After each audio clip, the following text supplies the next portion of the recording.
नमस्कार, future express में आप सभी का स्वागत है। मैं हूं सुमित और वीकली एक्सपायरी का दिन भारतीय बाजारों में एक बढ़िया तेजी और नए रिकॉर्ड स्तर आज के सत्र में बनते हुए दिखाई पड़े और निफ्टी 19,547 550 के जोन्स में कामकाज कर रहा है, नया रिकॉर्ड स्तर।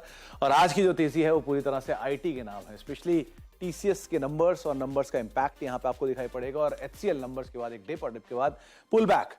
तो आईटी इंडेक्स आज पूरा 2.5% तेजी में, यानी शॉर्ट कवरिंग पूरी तरह से इस सेक्टर में आज दिखाई पड़ेगी, जो आपको दिख भी रही है टीसीएस जैसे स्टॉक्स के अंदर, एचसीएल जैसे स्टॉक्स के अंदर, जो कि लोअर लेवल से आज बढ़िया तेजी में कामकाज कर रहा है। नंबर से पहले इन्फोसिस इन कैश कर रहा है तेजी को, लेकिन अदरवाइज जो आज पुल बैक की शुरुआत हुई थी वो आईटी में टीसीएस के दम पे हुई, जहां पर नंबर्स के बाद एक शॉर्ट कवरिंग आते हुए दिखाई पड़ रही है। इसके अलावा आप एक बार निफ्टी बैंक भी आज 3-4% ऊपर कामकाज कर रहा है। हालांकि यहाँ पे जो बाइंग है वो उतनी स्ट्रांग नहीं है जितनी आईटी के अंदर है, और साथ साथ मिड कैप स्मॉल कैप भी लेकर आई, क्योंकि वहां पर भी तेजी का सिलसिला बना हुआ है और एक अच्छी तेजी वहां पर भी बनती हुई दिखाई पड़ रही है। मिड कैप इंडेक्स करीब 1/4% ऊपर कामकाज करते हुए, स्मॉल कैप इंडेक्स करीब 0.5% 1/4% ऊपर ये भी कामकाज कर रहा है। ब्रॉडर मार्केट्स में तेजी थोड़ी कम हुई है, लेकिन फ्रंट लाइन इंडेक्स के अंदर खरीदारी है वो थोड़ी कम आपको इस तरह से दिखाई पड़ेगी। जो एडवांसेस एक समय में 1800 प्लस 1900 के अराउंड थे, वो अब घट के 1700 के आसपास हैं। जो डिक्लाइंस एक समय में 900 के आसपास थे, 1000 के आसपास थे, वो बढ़कर अब 1100 1150 के आसपास पहुंच गए हैं। तो एडवांस डिक्लाइन के अंदर इस तरह से फेरबदल हुआ है। मेजर कंट्रीब्यूशन में आपको इन्फोसिस, टीसीएस दोनों आईटी मेजर दिखाई पड़ेंगे और कंट्रीब्यूशन देखिए करीब 164 अंकों की निफ्टी की तेजी में रफली 65 से 70 अंक अकेले दोनों ही स्टॉक आज मिलकर दे रहे हैं। इसके अलावा बाकी दो कंट्रीब्यूशन बैंक्स की तरफ से हैं, तो करीब 32 अंकों का कंट्रीब्यूशन इनकी तरफ से। तो ये 4 मेजर काउंटर ही आज निफ्टी के अंदर करीब 100 अंकों से ज्यादा का कंट्रीब्यूशन आपको देते हुए दिखाई पड़ेंगे। तो अच्छी तेजी आज बैंक्स और आईटी के दम पर दिखाई पड़ रही है। पावर ग्रिड, कोल इंडिया, मारुति, नेस्ले, ये चारों के चारों नेगेटिव साइड पर कंट्रीब्यूट करते हुए दिखाई पड़ेंगे। आज हम बातचीत करेंगे प्रशांत सावंत साहब से, हमारे साथ मौजूद होंगे। उनसे हम बातचीत करेंगे मार्केट्स को लेकर, प्रशांत जी से हम बातचीत करेंगे सस्ते ऑप्शन को लेकर, और हीरो जीरो ट्रेड्स पे उनसे आइडेंटिफाई कराएंगे। लेकिन उनसे पहले जो बाजार में बढ़िया गैप अप को सस्टेन किया मार्केट ने, शॉर्ट कवरिंग देखने को मिली, उसकी वजह से कॉल राइटर्स 19,500 के अनवाइंड करते हुए दिखाई पड़े। 19,550 19,600 के जोन्स पे मेजर कॉल राइटिंग आपको दिखाई पड़ेगी। नए ऑल टाइम हाइस के जोन्स पे कॉल राइटर्स हैं। 19,450 19,400 के जोन्स में आपको पुट राइटिंग होते हुए दिखाई पड़ रही है। एक बढ़िया बेस फॉर्मेशन 19,450 500 के जोन्स में सो फार हो रहा है। निफ्टी बैंक को भी लेकर आइए, वहां किस तरह की सिचुएशंस देखने को मिलेगी कि निफ्टी बैंक के केस में 45,000 45,100 45,200 के जोन्स में कॉल राइटर्स हैं, पुट राइटिंग है, और माफ कीजिएगा दोनों ही जगह पे पुट राइटिंग है, लेकिन 45,000 44,900 44,800 के जोन्स में आपको सबसे ज्यादा पुट राइटर्स यहाँ पे कामकाज करते हुए दिखाई पड़ेंगे। इसके अलावा आज क्योंकि ब्रॉडर मार्केट्स के अंदर खरीदारी है, तो बुलिश साइन हीट मैप में 36 लॉन्ग 83 शॉर्ट कवरिंग 22 शॉर्ट्स और अनवाइंडिंग 44 शेयरों की आपको देखने को मिल रही है। लेकिन आज जो नए लॉन्ग हैं या शॉर्ट कवरिंग है वो आपको हर तरफ आईटी में ही दिखाई पड़ेगी। एफएनडो के टॉप गेनर्स में बिरला सॉफ्ट, इन्फोसिस, इंटेलेक्ट, कोफोर्ज, 4 नाम जहां पे लॉन्ग बिल्डअप है। टीसीएस, परसिस्टेंट, इन्फोएज, एलएनटी टेक, 4 नाम जहां पर शॉर्ट कवरिंग है। तो 8 नाम के एफएनडो के टॉप गेनर्स में ही आपको आमतौर पे दिखाई पड़ेंगे आईटी स्पेस का। तो किस तरह से इंटेंसिटी है बाइंग की वो आप देख लीजिए। आरबीएल बैंक और हिंडाल्को, कुछ और ऐसे नाम जहां पर फ्रेश लॉन्ग से शॉर्ट बनते हुए, जहां पर लॉन्ग्स बनते हुए दिखाई पड़ रहे हैं। शॉर्ट बिल्डअप है फेडरल बैंक में, नंबर से ठीक पहले 3.5% के आसपास का डिक्लाइन है। पावर ग्रिड, आरईसी, कोल इंडिया, महानगर गैस, यहां पर दबाव है। डेल्टा कॉप, कल का सेल ऑफ आज भी कंटिन्यू है। कल की बिकवाली हैवी 22-23% की और आज भी अनवाइंडिंग है, वो बैन था तो उसका भी एक इंपैक्ट है। लुपिन, नेगेटिव न्यूज फ्लोज का इंपैक्ट 1.5% नीचे। सिंजिन, आईजीएल और बीपीसीएल 1% के आसपास बिकवाली यहां पर भी आते हुए दिखाई पड़ रही है। इस सेटअप के बीच में आप बातचीत करते हैं हम प्रशांत जी से। प्रशांत जी नमस्कार, स्वागत है कार्यक्रम में। किसी भी फॉल में इंडिसेस गिव अप नहीं कर रहा है, पुल बैक उतना ही स्ट्रांग आ रहा है, और हर बार शॉर्ट कवरिंग उसे और नए लेवल पर लेकर जा रही, जो आज एक और नया रिकॉर्ड लेवल ब्रीच हुआ। कैसे देख रहे हो आप मार्केट्स को? क्या ये सिलसिला अभी बना रहेगा? ड्राइवर्स चेंज हो रहे हैं लेकिन तेजी बाजार में बनी हुई है, तो क्या करा जाए इंडिसेस में, निफ्टी बैंक में? सुमित जी, गुड आफ्टरनून और सभी दर्शकों को नमस्कार। आपने एक बिल्कुल सही स्टेटमेंट यूज की, ड्राइवर्स चेंज हो रहे हैं, सेक्टोरल चेंजेस आपको नजर आएंगे, बट इंडेक्स की जो स्ट्रेंथ है अंडरलाइन वो बरकरार है। तो अगर मैं आज की ओपनिंग को देखूं तो मुझे क्लियर कट एक दिखाई देगा। जो कल थोड़ी सी स्लगिशनेस या पिछले 2 दिनों में एचडीएफसी ट्विंस की वजह से जो थोड़ा इंडेक्स स्लगिश हुआ था, आज की ओपनिंग में ही जो गैप अप ओपन होके कल के रेंज को टेस्ट किया है और उसके बाद हम उसके ऊपर सस्टेन कर रहे हैं। तो मुझे लग रहा है ये एक स्ट्रेंथ का इंडिकेशन है। और उसके बाद अगर मैं पहले 1 घंटे में देखूं तो बहुत स्ट्रॉन्ग बाइंग भी हुई है, निफ्टी की बात कर रहा हूँ। अगर अब अभी ये जो रेंज बना है पहले 1 घंटे का, उसके ऊपर हम निकल जाए और 15-20 मिनट भी दोपहर में सस्टेन करें, तो मुझे लग रहा है कि जो शॉर्ट कवरिंग होगी वो बहुत स्ट्रांग होगी, क्योंकि ऑलरेडी जो मूव है वो 19,500 के कॉल राइटर्स के अगेंस्ट बरकरार है। इसको और स्ट्रांग, बट नॉर्मली जो कॉल राइटर होते हैं वो 20-30 पॉइंट में निकल नहीं जाते। तो अगर हम अभी रेंज क्रॉस करके उसके ऊपर 15-20 मिनट के लिए सस्टेन करें, तो मुझे लगता है एक पैनिक शॉर्ट कवरिंग आ सकती है। अगर मैं अभी लेवल्स की बात करूं, हम ऑलमोस्ट जुलाई के फ्यूचर्स में 19,600 पे है, और यहाँ पे अगर हम 19,630 के लेवल को क्रॉस कर जाए, तो मुझे लग रहा है दोपहर में ही 60-70 पॉइंट मिलके हम 19,700 के रेंज को देख सकते हैं। बट इसके लिए जरूरी होगा 19,630 आज क्रॉस होना फ्यूचर्स में। मैं इसी के साथ जब बैंक निफ्टी को कंपेयर करता हूँ, पोजिशनली मेरी ये राय है कि बैंक निफ्टी शायद अभी आगे के दिनों में निफ्टी को आउट परफॉर्म कर जाएगा। अभी अगर मैं देखूं जुलाई के फ्यूचर्स करीबन 45,000 के आसपास है। यहाँ पे जो पोजिशनल स्टॉप लॉस होना चाहिए वो होना चाहिए 44,750, 44,750, जस्ट 44,800 के नीचे। मुझे लग रहा है ये एक मेक और ब्रेक लेवल होगा, और जो कल का लो बना हुआ है बैंक निफ्टी पे वो बहुत अहम होगा। मोमेंटम कब आएगा, तो हम जब 45,300 फ्यूचर्स में क्रॉस कर जाए, 45,300, तब एक मोमेंटम आएगा जो शायद हमें 46,000, 46,000 तक ले जा सकता है। 600-700 पॉइंट की रैली आ सकती है, और आप एक 200-250 पॉइंट का स्टॉप लॉस रख के 1:2 ट्रेड प्लान कर सकते हो। तो अभी अगर इंडाइसेस देखे तो रेजिस्टेंस के बहुत नजदीक है। बट जैसे मैंने शुरुआत में कहा निफ्टी के बारे में, कि अगर दोपहर में रेंज ब्रेकआउट हो जाए और उसके ऊपर हम 15 मिनट भी सस्टेन करें, तो एक बड़ी शॉर्ट कवरिंग आ सकती है। और इसी को मद्देनजर रखते हुए मैं एक निफ्टी पे हीरो जीरो कॉल देना चाहूंगा, अगर आप कहें तो। आप निफ्टी की हीरो जीरो ही लेके चल रहे हो प्रशांत जी, ये तो कंफर्म हो गया आज। जी निफ्टी का ही हीरो जीरो रहेगा आज आपका, बैंक जी निफ्टी। जी बिल्कुल, जी निफ्टी पे। तो क्या ऑप्शन, क्या सा हीरो जीरो चुना है आपने? जी मैं कंडीशनल बाय दूंगा सुमित जी। कंडीशनल इसलिए होगा क्योंकि ये हम एक बहुत ही अहम लेवल पे, तो यहाँ पे जस्ट बाय करें और जीरो स्टॉप लॉस रखे, वो कोई तरीका सही नहीं होगा। रिस्क रिवॉर्ड को हमेशा ट्रेडिंग में आपको इंपॉर्टेंस देना होता है, और आप हीरो जीरो भी कर रहे हो तो वहां पे भी किसी लॉजिक से करो। तो जो लॉजिक मैंने कहा कि रेंज एक्सटेंशन अगर हो जाए, हम जिसे एक मार्केट प्रोफाइल के लैंग्वेज में कहते हैं, तो अगर पहले घंटे का रेंज एक्सटेंड हो जाए दोपहर में और उसके ऊपर हम सस्टेन करें, तो ही शॉर्ट कवरिंग आएगी। तो 19,550, 19,550 स्ट्राइक प्राइस की जो कॉल ऑप्शन है, अभी जस्ट 28-30 के रेंज में चलती है। इसको आपको स्ट्रिक्टली 48 के ऊपर अगर निकल जाए तो ही बाय करना है। 48 के ऊपर यानी 48.50, 49, 47 पे बाय नहीं करना है। अगर ये दोपहर में अगर शॉर्ट कवरिंग आनी है और रेंज एक्सटेंशन हो जाए, तो शायद ये 48 क्रॉस कर जाए। स्टॉप लॉस हम 22 पे रखेंगे, तो जस्ट हम एक 25 पॉइंट की रिस्क लेंगे, और टारगेट्स हमारे होंगे 80 से लेके 95 के रेंज तक। प्रशांत जी, क्यूरियोसिटी है मेरी, आपने 28-30 की जो ये कॉल है 19,550 की, इसमें खरीदारी की राय दी है 48 के ऊपर। ये 48 नंबर क्यों निकाला? 47 क्यों नहीं, 49 क्यों नहीं? जी सुमित जी, बहुत बेसिक लॉजिक यहाँ पे अगर मैं जो देख रहा हूँ कि 550 की जो कॉल है वो अगर स्पॉट में 48 आए, तो इसका मतलब हम स्पॉट में 19,600 के नजदीक होंगे। तो इसके वजह से जो पैनिक शॉर्ट कवरिंग आएगी तभी वो मूव आएगी जो मैं टारगेट्स की बात कर रहा हूँ। तो अगर कोई कहे कि 22 पॉइंट की रिस्क लेने, तो मैं अभी लेके 5 का स्टॉप लॉस लगाता, वो लॉजिकल नहीं होगा। स्टॉप लॉस होने के चांसेस बढ़ जाएंगे। बट अगर स्पॉट 19,600 के नजदीक जाए, तब जो पैनिक आएगा कॉल राइटर्स में, वो ही इस मूव को ला सकता है, और इसी वजह से मैं उस लेवल को ट्रैक कर रहा हूँ। तो ये लॉजिक पूछने की वजह यही थी कि 19,600 पर ही पैनिक स्टेट क्रिएट होगी। तो 19,600 जब तक हिट नहीं करेगा या 19,600 के इर्द गिर्द हिट नहीं करेगा, तब तक वो पैनिक स्टेट नहीं आएगी। और कॉल में जो प्रीमियम अगर आपको खाना है तो उसके लिए पैनिक स्टेट होना बहुत जरूरी है आज के लिए एटलीस्ट। तो हीरो जीरो ट्रेड पहली चीज उनके लिए जिनके पास जो बहुत एग्रेसिव ट्रेडर हैं, उनके लिए नहीं है जो कि नॉर्मल ट्रेडिंग करते हैं। एग्रेसिव ट्रेडर हैं तभी आप हीरो जीरो में जाएं। आपके सामने जो कॉल है वो 19,550 की है, जिसमें आप खरीदारी करेंगे। यहां नहीं, अगर ये कॉल कहीं आपको 48 के ऊपर मिले, 48.50, 49, ये जोन्स कहीं आपको दिखाई पड़े, तब आप इसमें खरीदारी करेंगे। उस समय पर आपके टारगेट्स होंगे 80 रुपए, उस समय पर आपका दूसरा टारगेट होगा 95 रुपए, लेकिन उस समय पर आपका स्टॉप लॉस होगा 22 रुपए। तो कंडीशनल बाय 19,550 की कॉल के अंदर 48 रुपए के जोन्स में। तो हीरो जीरो के बाद प्रशांत जी आती है इंडिविजुअल स्टॉक्स की बारी। कहां पर आप लॉन्ग हो? शॉर्ट की तो मैं बात नहीं करूंगा अभी, लॉन्ग कहां पर हो?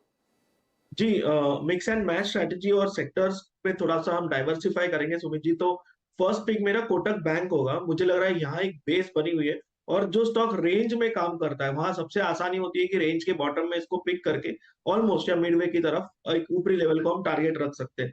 तो कोटक में मेरा स्टॉप लॉस होगा 1864 स्पॉट में 1864। जो टारगेट मैं देख रहा हूँ वो करीबन 1935 1935 से लेके 1940 1940 तक देख रहा हूँ। नेक्स्ट पिक मेरा रियलिटी सेक्टर में गोदरेज प्रॉपर्टीज होगा। यहाँ पे एक ब्रेकआउट नजर आ रहा है जिसे मैं थोड़ा प्रीएम्प्ट कर रहा हूँ और वॉल्यूम्स बढ़ रहे हैं, तो मैं थोड़ा इसमें इसलिए अर्ली एंट्री लेना चाहूंगा। मेरा स्टॉप लॉस होगा 1605 1605, टारगेट होगा 1680 और लास्ट पिक मेरा होगा mid cap IT Birla soft. Stop loss 352 352 और टारगेट 385। 352 385, ये मिड कैप आईटी में से बिरला सॉफ्ट का नाम प्रशांत जी ने लिया। और गोदरेज प्रॉपर्टी 1680 रुपए के टारगेट्स के लिए 1605 का एक स्टॉप लॉस मेंटेन करें। और कोटक महिंद्रा बैंक 1935 1940। ये कोटक की तो हाईएस्ट रेंज ही यही है ना प्रशांत जी? आमतौर पर टकता 1960 2060 की रेंज में है, तो ये रेंज के अपर एंड कोई आपने टारगेट लिया है क्या? जी बिल्कुल, जैसे मैंने कहा कि जब एक स्टॉक रेंज में होता है, और सुमित जी अगर हम इस लेवल के मार्केट को देखें तो ब्रेकआउट से ज्यादा रेंज में थोड़ा कंजर्वेटिव और सेफर ऑप्शन हो जाएगा। इसीलिए मैंने कोटक को चुना है। इसकी वजह कि मैं फिलहाल आईसीआईसीआई एचडीएफसी बैंक, एचडीएफसी थोड़ा वीक है बट आईसीआईसी की जगह मैंने कोटक को चुनने की वजह यही है कि एक रेंज प्ले देख रहा हूँ जहां हम कंजर्वेटिवली पार्टिसिपेट कर सके। प्रशांत जी, आज क्योंकि आईटी का दिन है तो पहले दो बेलवेदर टीसीएस और इन्फोसिस। टीसीएस शॉर्ट कवरिंग का कैंडिडेट है पूरी तरह से, अर्निंग्स तो इनलाइन थी लेकिन शॉर्ट कवरिंग ने इसको बढ़िया तेजी दिलवा दी है और इन्फोसिस अर्निंग से पहले चल रहा है। तो दोनों कहां तक तेजी एक्सटेंड कर सकते हैं? क्या स्टॉप लॉस रखें अगर कोई लॉन्ग है तो? जी सुमित जी, इन्फोसिस में मैं ऑलरेडी बुलिश काफी वक्त से हूँ। इनफैक्ट मेरी एक जो रिकमेंडेड कॉल है इसी चैनल पे वो ओपन है और अभी के मैं लेवल्स अगर देखूं तो हम ऑलमोस्ट 1380 पे। मुझे लग रहा है यहाँ पे स्पॉट में अगर हम 1405 यानी 1400 के ऊपर क्लोजिंग मिल जाए तो ये बहुत स्ट्रॉन्ग शॉर्ट कवरिंग यहाँ आ सकती है। और अब सेक्टोरल सपोर्ट है तो मुझे लग रहा है यहाँ डेफिनेटली कोई पार्टिसिपेट करना चाहे तो 1350 के स्टॉप लॉस से बिल्कुल अभी भी कर सकता है। और एग्जिस्टिंग पोजीशन हो तो भी आप 1350 क्लोजिंग बेसिस स्पॉट में जब तक क्लोज ना हो आप इंटैक्ट इसको बनाए रख सकते हो। टारगेट्स मुझे लग रहा है ये यहाँ से 1430 1440 तक जा सकता है। टीसीएस ने ऑलरेडी आज एक मूव दी है और प्राइस ने स्टेटमेंट बनाई है, रेंज ब्रेकआउट दिखा रहा है। तो अभी के लिए अगर हम देखें तो 3360 पे ये ट्रेड कर रहा है। हम यहाँ पे स्टॉप लॉस रख सकते हैं 3325, ऑलमोस्ट 1% रिस्क होगी जस्ट। और टारगेट अगर मैं यहाँ से देखूं तो हम 3440 3450 तक का जो एक रेंज की डेप्थ थी वो रेप्लिकेट होनी चाहिए, तो कम से कम उतना तो आना चाहिए। तो दोनों केसेस में, स्पेशली इन्फोसिस के केस में 1405 1410 के लेवल्स को आप ध्यान रखें। अगर वो ब्रीच होकर उसके ऊपर क्लोजिंग आती है तो शॉर्ट कवरिंग और ज्यादा ट्रिगर कर सकती है तेजी को। तो आप इस पर तो ध्यान रख ही सकते हैं। लाइकवाइज मिड कैप आईटी में एक अच्छी बाइंग है, परसिस्टेंट, कोफोर्ज, इंटेलेक्ट सब में ही बढ़िया तेजी देखने को मिल रही है। प्रशांत सर, दो नाम, एक डेल्टा कॉप, कल का हैवी सेल ऑफ, आज भी हैवी सेल ऑफ, और ये उस जगह पर आ गया जहां पर अब 170 160 यहां स्टॉप लेकर शायद पुल बैक प्ले किया जा सकता है। तो क्या आप इस खेमे में हो? पहला पार्ट। दूसरा, जुबिलेंट फूड, आपकी मतलब बात करना जरूरी था। 500 रुपए 505 के आसपास से रिवर्सल है, तो 460 470 आया, वो भी तब जबकि पेरेंट कंपनी में यूएस में बड़ा स्ट्रॉन्ग है, मतलब इसकी पेरेंट कंपनी डोमिनोज में। तो फंडामेंटल ट्रिगर्स को सपोर्ट कर रहा है बाइंग साइड पर। क्या करना चाहिए दोनों में? जी सुमित जी, दोनों पे ही राय दूंगा। डेल्टा कॉर्प की अगर मैं बात करूं, मैं पर्सनली इसमें इंटरेस्ट इसीलिए नहीं लेता हूं क्योंकि ये बार बार अगर हम देखें थोड़ी भी मूव आई ये बैंड में जाता है फर्स्ट ऑफ ऑल। अब जो कल रिएक्शन आया है वो डेफिनेटली एक एक्सपेक्टेड रिएक्शन उस फंडामेंटल रीजन को आया हुआ है।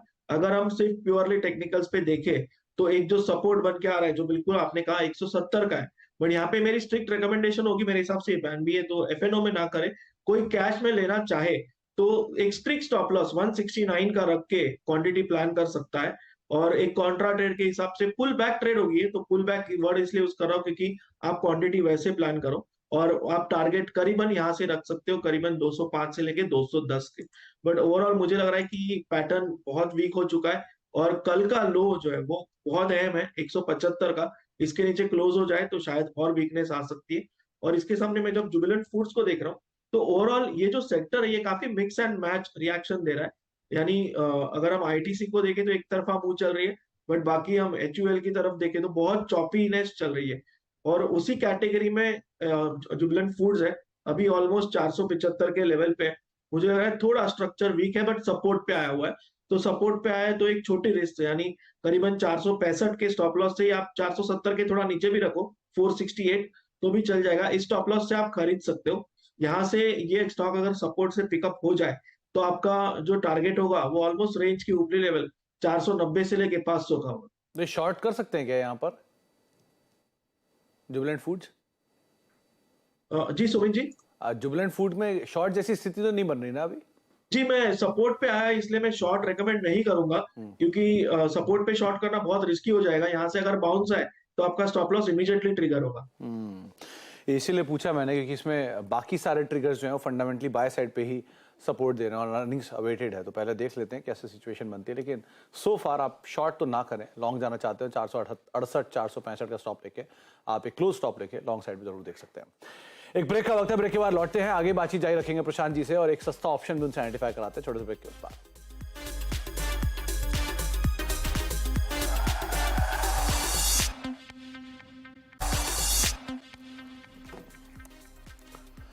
आप देख रहे फ्यूचर एक्सप्रेस और मार्केट्स में जो तेजी है वो बनी हुई है 19,598 पे फ्यूचर कामकाज कर रहा है और स्पॉट पे भी 19,550 के ऊपर इंडिसेस या ऑलमोस्ट 550 पे कामकाज करते हुए दिखाई पड़ रहे हैं। ब्रॉडर मार्केट्स में भी खरीदारी देखने को मिल रही है और आज पूरी तरह से स्टार परफॉर्मर जो है वो आईटी है, जो कि पूरी तरह से इंडेक्स को सपोर्ट देके खींचते हुए दिखाई पड़ रहा है। तो प्रशांत सर, अब सस्ता ऑप्शन कौन सा चुना आपने?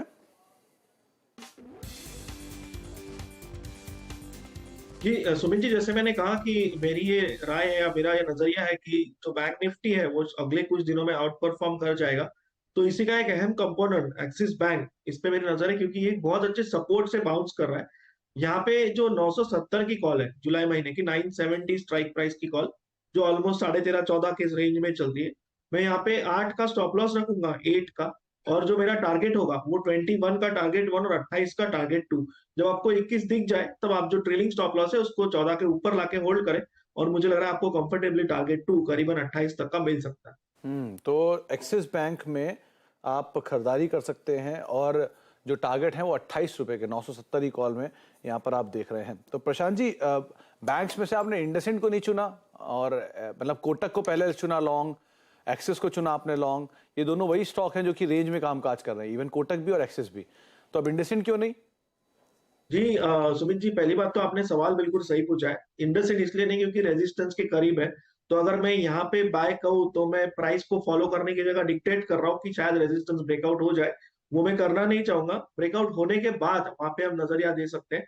अभी अगर कोई इंडसइंड में लॉन्ग हो तो क्योंकि रेजिस्टेंस के पास है उन्हें ट्रेल करना होगा 1365 1360 के स्टॉप लॉस से।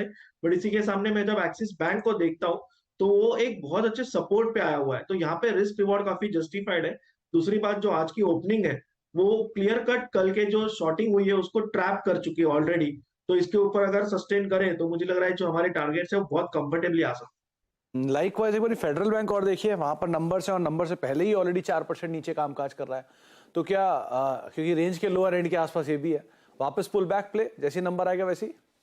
जी यहाँ पे अगर मैं फेडरल बैंक को देखूं तो यहाँ एक बहुत जो मेन पॉइंट है, यहाँ पे एक गैप रेजिस्टेंस थोड़ा सा बना हुआ था, यानी एक जिसे हम कहते हैं पुल बैक रेजिस्टेंस, वो बना हुआ था करीबन 135 पे, और वहीं पे वो बार बार रिएक्ट कर रहा है। जो आज का लो बना है 128 का, ये बहुत अहम होगा। और मेरी एक स्ट्रिक्ट सलाह होगी कि रिजल्ट्स को आप प्रीएम्प्ट मत करो, रिजल्ट्स आके प्राइस सेटल होने दो, और अगर ये इसी लेवल पे भी यानी 130-31 के ऊपर सेटल हो जाए तो मुझे लग रहा है कंफर्टेबली आप 127 से लॉन्ग रह सकते हो, और आपको यहाँ से करीबन 140 तक के टारगेट भी दिख सकते हैं। बट रिजल्ट्स अनाउंस होने दीजिए, प्राइस को स्टेटमेंट बनाने दीजिए, और उसके बाद अगर आपको दिख जाए कि ये 130-31 के ऊपर है तो कंफर्टेबली आप आज के डे लो के नीचे 127 पे स्टॉप लॉस रख के ले सकते हो। जी, तो 127 के नीचे रिजल्ट्स पहले आने दीजिए, उसके बाद कोई कॉल लीजिए, ज्यादा रेलेवेंट रहेगा।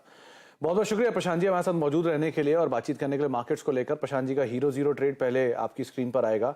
48 रुपए के ऊपर 19,550 की कॉल आपको खरीदनी है, जो कि 28-30 के जोन में अब 32 आ गई है, लेकिन ये 48 के ऊपर ही आप इसमें खरीदारी करेंगे और तब आपके टारगेट्स रहेंगे 80 से 95 रुपए के आसपास और 22 का स्टॉप लॉस रहेगा। लॉन्ग है प्रशांत जी कोटक पर, गोदरेज प्रॉपर्टीज पर, बिरला सॉफ्ट पर, और सस्ते ऑप्शन के तौर पे एक्सिस बैंक की 970 की कॉल, जिसको आप देख सकते हैं अगर आप लॉन्ग साइड पे बैंक्स में पोजीशन चाह रहे हैं। बैंक्स पे थोड़े बुलिश आज प्रशांत जी। इसी के साथ अब फ्यूचर एक्सप्रेस को समेटेंगे। एक ब्रेक का वक्त है और ब्रेक के उस पार आप देखेंगे सास बोर सेंसेक्स आशीष वर्मा के साथ। नमस्कार।